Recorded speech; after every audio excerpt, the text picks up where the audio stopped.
to Tea Time. I'm your host, Michelle Teitelbaum, and today we have a very special offering for you. As you know, education is in crisis. We have spent billions of dollars on an educational system that is not serving our young individuals and the future of those young individuals in a good way. And in fact, it's not even serving the parents of those children. The costs over the last 40 years have tripled when you consider inflation dollars and adjusted for inflation. Those costs have tripled, and we're still not providing the education that is desired for our young people. This has serious economical and social impact on those children and us as a community. So we are offering a lecture given by Rabbi Israel Teitelbaum, and we hope you will enjoy it.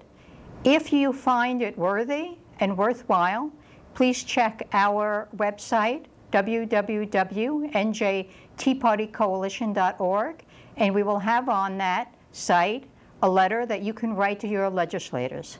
So let us move along and see what Rabbi Teitelbaum has to say about education and how we can fix it and how you can help. Thank you. So all this frustration about where our government is going has been piling up for me over these 22 years. And I kind of seen this and heard this over and over, how the government is growing, taxes are getting more. Actually, if you turn on the radio and listen to the talk shows, you hear this like from morning till night about everything that's going wrong with our government. Our government is growing stronger and stronger, and you kind of get frustrating. So what are we supposed to do? Something is wrong, because we've been working on this, and there's some good ideas, people doing great things, but somehow it's a little bit like we're spinning our wheels in the snow. They keep gaining ground on us, and it's not getting better. Just mentioned how government now, it's really a major ripoff when they are borrowing money from our children, grandchildren, and great-children. I was thinking about this coming here before coming here to speak. I'm thinking about this, and this came in the mail today to me. AMAC, you know, I'm probably familiar with this. Uncle Sam takes your money, and your children's money, and your grandchildren's money, and your great-grandchildren's money. One perfect example that I recall when this administration came in 2009. They were elected in 2008, came in 2009. The first thing that was done, the first major bill that was passed, $787 billion stimulus package. Where did that money come from? Right here. Children, they don't have a vote. They're not even born yet. How are you stealing money from them? So government is growing out of control, totally out of control. And it doesn't seem like what we're doing is working. They keep gaining ground. You do have a little bit of an example of something that was done in a major way. In the elections of 2012 and 2014, there was record-breaking movement to the side of the Republicans. The number of seats that went over to the Republican side, usually it's difficult to win one seat, because what they do is both parties, they kind of work together to hold on to power. And the way they do that is the leadership of both parties get together and they design the districts, they zigzag the districts in favor of the incumbent, whether it's a Republican or a Democrat. So what happened, so it's usually difficult to get even one district. And here they got many districts, 63 in the House, 820 Republicans all over the country in the state legislatures. But it appears that when Republicans get power in Washington or Trenton, it's just as intoxicating for them as for Democrats. So that's why taxes keep going up, and government keeps getting more out of control, regulation gets more and more. People are leaving New Jersey in droves. So something is wrong with what we're doing. There's a problem here in the strategy. As mentioned, I've been involved in this 22 years. What happened was in 1993. And that's what I put out over here. In 1993, a nice lady by the name of Christy Whitman was running for governor. And one of the things she promised was school choice, school voucher program. And she became governor with the help of the school choice movement. She won by about half a point. And she went ahead and she appointed a committee, and that's why I put this thing out. This is press release from 1995, 20 years ago.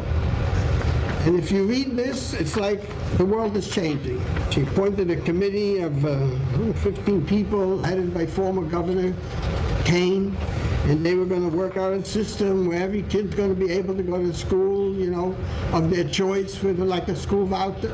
She called it a school voucher program. Governor Christy Whitman announced today that former Governor Thomas Kane has been named as the chairman of the advisory panel on school vouchers. 20 years ago. She was governor for 7 years. Anybody ever heard of the school voucher bill that came out of that committee, came out of that 7 years? It never happened. By the way, it hasn't happened since either. So what's going on here? What's wrong with the system? You get promises and promises from both parties. It's not only the Democrats that promise and don't deliver.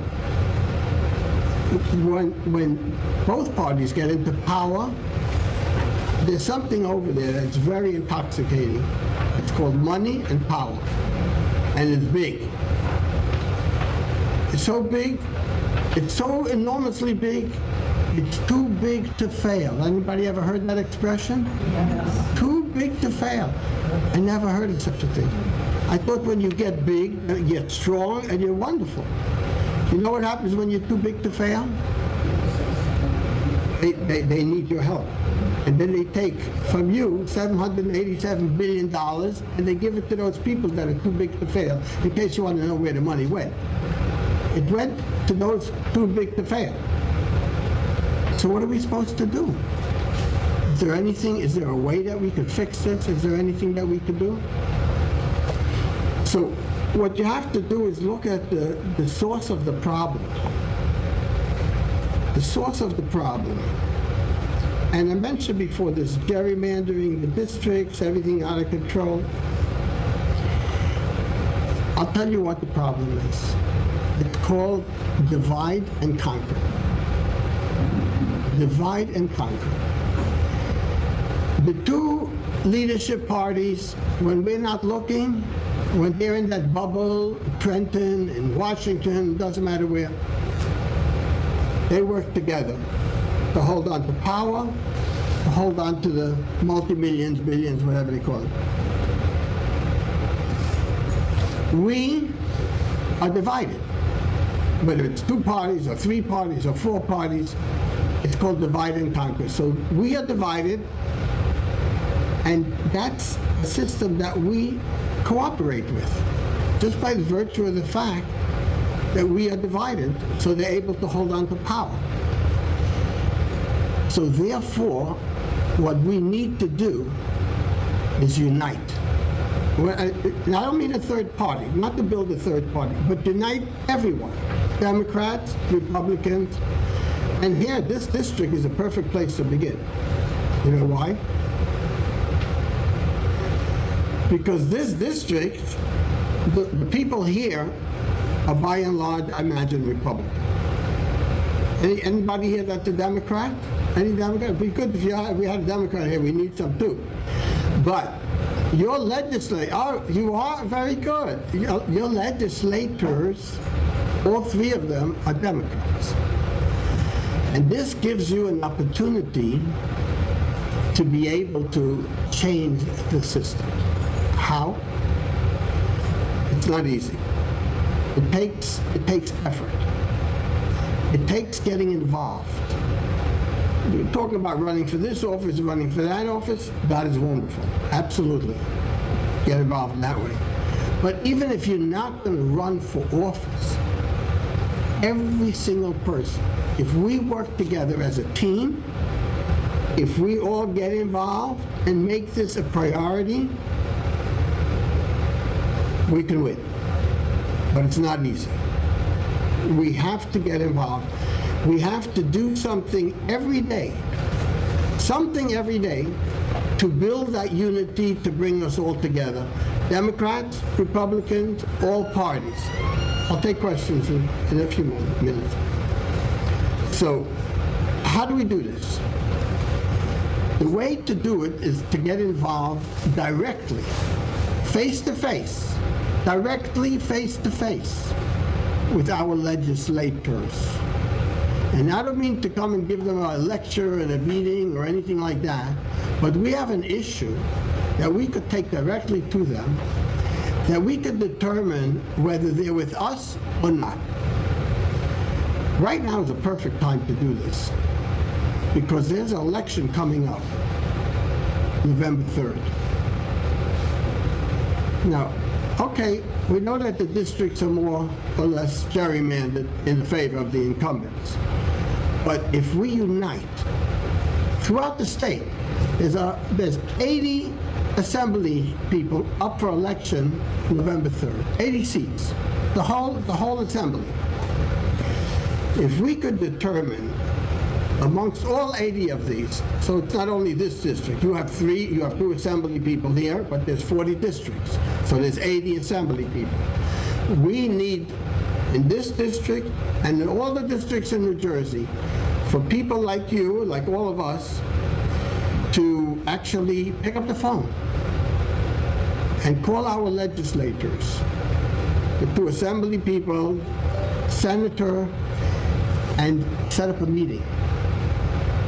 I'll be happy to join you with this meeting. Anyone who makes a meeting, I'd love to be there, because we have a bill, that could determine whether your legislator, your two assembly people, and your senator, do they stand with us, with our children, with our grandchildren, or do they stand for this power structure that's in Washington and in Trenton, and could care less for what's going on with the kids. I don't know how many of you saw this interview that we've been sending out by video. I wanted to bring it, but you could see it online. It's an interview with a teacher of 27 years in one of the New Jersey schools in Parental. And basically what he describes what's going on in these urban schools, it just boggles the mind. He describes it in one word: chaos. Kids running around the halls, fighting, screaming, cursing. The teachers can't do anything. They have security in the building, but kids out of class, half the time out of class. When it comes time at the end of the year to graduate, they call the teachers into a room and they say, "This you gotta graduate, you gotta give it." But he was never here. He didn't do the work. He didn't know it. You gotta give him. What's going on behind closed doors is horrendous. They're not only destroying the schools, it's ripping us off taxpayer-wise, because these schools are costing $30,000 or more. The kids are not getting educated. It impacts crime, impacts the economy, impacts families, destroys the quality of life. And there's no good reason for it. There's only one reason that this keeps going on, because it keeps the money flowing and it keeps people in power. So the thing that we can do to turn things around is set up meetings with our legislators and say, we have a bill. We have a bill in New Jersey that will turn this around. It's called, we have the brochure here that we put out, and that describes the bill very simply. It basically lets the money, not as much money as they're spending, it's 1/3 of the money. It takes the money from the state, that the state allocates, which is only 1/3 of all the educational funding, and that money turns into a school voucher, and that could be used for every child in the entire state. It's the first one in the entire country that does that. How this came to be, exactly how I'm describing. How did you get a bill like this? It was 60 years since, it actually, exactly 60 years ago, when Milton Friedman, world-renowned economist Milton Friedman, said something is wrong with the way this educational system is going. You know, the way this country was designed was that you have total liberty. You decide where you're going to live, where you're going to work, where you're going to travel, where you're going to shop. Government doesn't tell you all that. And government is going to tell you, your kid has to go to this school, your kid goes to that school, whether it's good, bad, or indifferent. So he said, you know, the way to do it, basically, is to let the money go with the child to the school that the parents choose. So that was 60 years ago. How many hundreds or thousands of legislators went through all 50 states and the federal government for DC? And this is the first bill that ever came up. If you ask anybody about school vouchers, they'll tell you, people in the know, they say, that's impossible. So how do we get a bill that's impossible? It must have been a miracle, right? So I want to tell you about how miracles come about. There's a fellow, unfortunately he passed away a few months ago, in my district, who was involved in this school choice. Dan Haggerty was his name. He was one of the founders of the Tea Party in Morristown. When we first started, there was hundreds, thousands of people coming to the Morristown Green, Morristown Tea Party. It was the biggest of its kind. He called together all the Tea Party people, made a meeting, and amongst them was one fellow who later turned out to be in the assembly. He was actually elected, a Tea Party person, and we were all involved in this issue. So now we have a bill. So this is what it takes. It takes Tea Party people to get in action. If you think that was a miracle, I got a call a few weeks ago from someone down in Lakewood area, in central Jersey, District 30. And he says, what can I do? I saw an article about school choice in the local. I says, you know, why don't you call your assembly people in your district, ask them to go onto this bill. A few days later, I get a call, you spoke to them, they're on the bill. So there are people on the bill, but they're all Republicans. We need to visit the Democrats. They have a wall protecting them from this. Okay, it has to do with the unions, the unions, big monies and all that, and the power structure. But if we could sit down, face to face, with your legislators,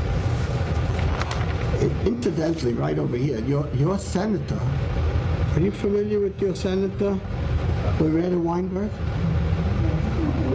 Was it 37? 37.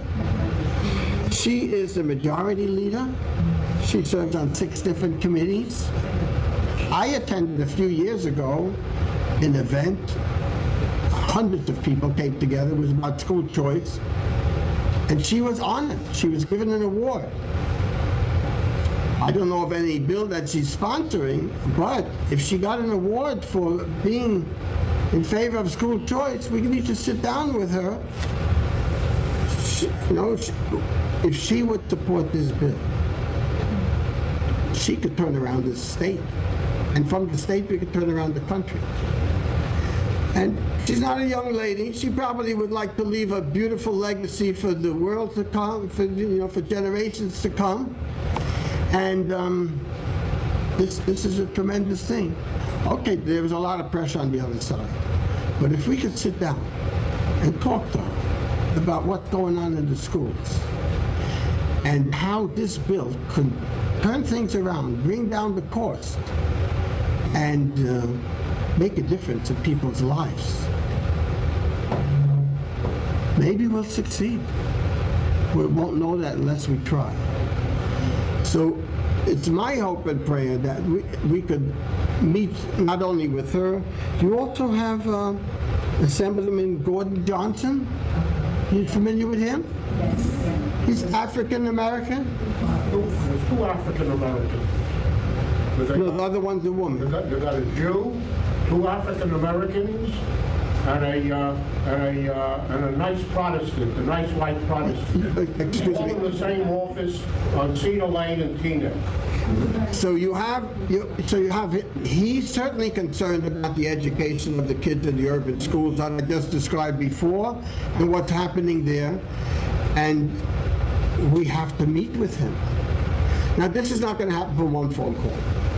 But if everybody here would pick up the phone and call for a meeting or work together or individually. And my phone number is in this brochure. If you get a meeting, I'd love to join you. And if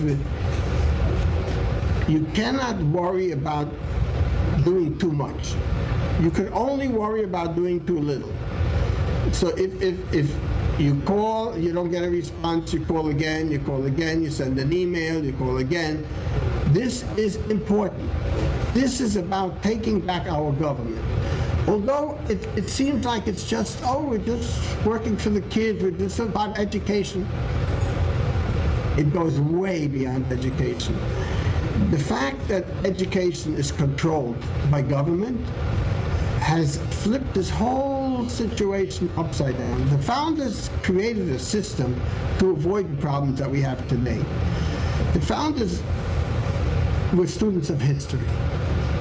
And they saw what it means when you give power to anyone, any person or any group. Power corrupts, we know that. Absolute power corrupts. So they built and designed the system that the power should remain with the people. But the ingenuity of man is almost limitless, and the people over the years found ways to twist around this Constitution.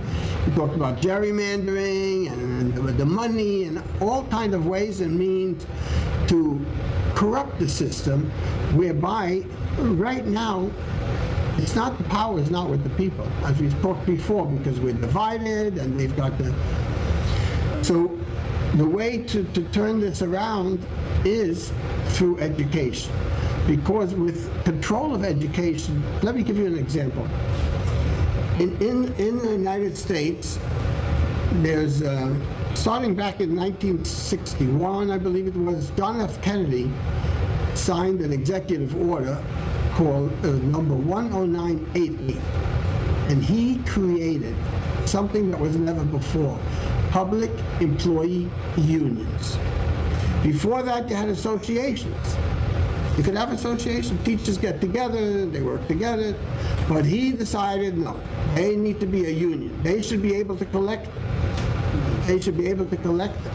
dues. It comes out of the check like taxes, right? Just like taxes. And they have something like 4.7 million members. In New Jersey, it comes out of that check $1,000 a year. 4.7 million times 1,000 is $4.7 billion a year. That's enough to flip many, many elections all over the country. Besides that, with the 4.7 million, you have an army of activists for your cause. On top of that, you got the money, you got the army, then you got the kids. You got control of the kids in the schools. So you could indoctrinate them, global warming and social services and crime is okay, as long as nobody's looking, whatever it is. Whatever it is. So this system is a recipe for corruption. So on the one side, it's destroying the children, it's destroying the families, it's causing runaway taxes, it's causing all kinds of problems in society, and on the other side, it's taking away the power of the people.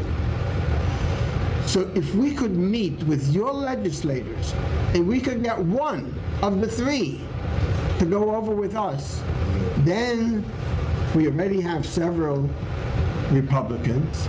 We could come together and we could make a united campaign all over the state. By the way, we have several organizations that you see listed back here in the brochure, and some of them are very, very large organizations, including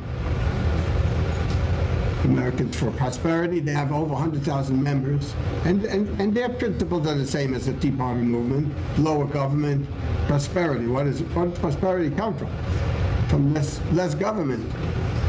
And not listed is the New Jersey Family Policy Council involved, and we're working on a plan that we should be able to support in a big way, like with radio ads, and hopefully even from some of the presidential candidates in favor of what we're trying to do. But in order to do that, we want to have a bipartisan approach, because that's the only way we could win it back. If we have candidates from both sides, Democrats and Republicans, supporting this legislation. So I have this in order that we actually start the action. Nothing happens without doing. We could talk like you hear on the radio all day long. If we don't take an action towards making it work, it'll just keep going and going and